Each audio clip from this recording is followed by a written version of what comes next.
మెదక్ జిల్లాలో దివ్యాంగుల గుర్తింపు శిబిరాలకు మీ సేవా కేంద్రాలకు తేదీలు కేటాయించినట్లు మెదక్ జిల్లా గ్రామీణాభివృద్ధి అధికారి శ్రీనివాస్ బుధవారం మధ్యాహ్నం 12 గంటలకు విడుదల చేసిన ప్రకటనలో పేర్కొన్నారు.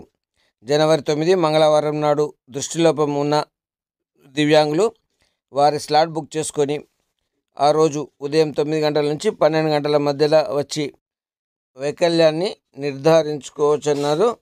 అలాగే ఈ నెల 10 బుధవారం నాడు శారీరక వికలాంగులకు కేటాయించినట్లు తెలిపారు.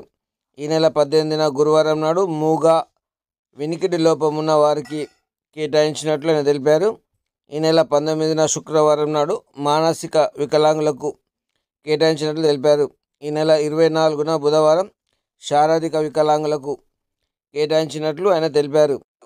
జిల్లాలోని దివ్యాంగులు మీ సేవలో వెళ్ళి స్లాట్ బుక్ చేసుకొని ఆయా తేదీలలో 9 గంటల నుంచి 12 గంటల లోపు శిబిరానికి హాజరై దివ్యాంగులుగా అర్హత పొందే సర్టిఫికెట్ పొందాలన్నారు.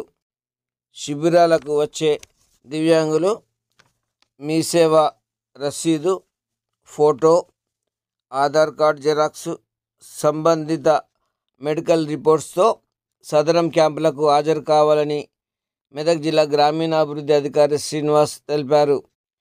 అర్హత గల దివ్యాంగులు ఈ సదరం క్యాంపును సద్వినియోగం చేసుకోవాలని జిల్లా గ్రామీణాభివృద్ధి అధికారి శ్రీనివాస్ కోరారు.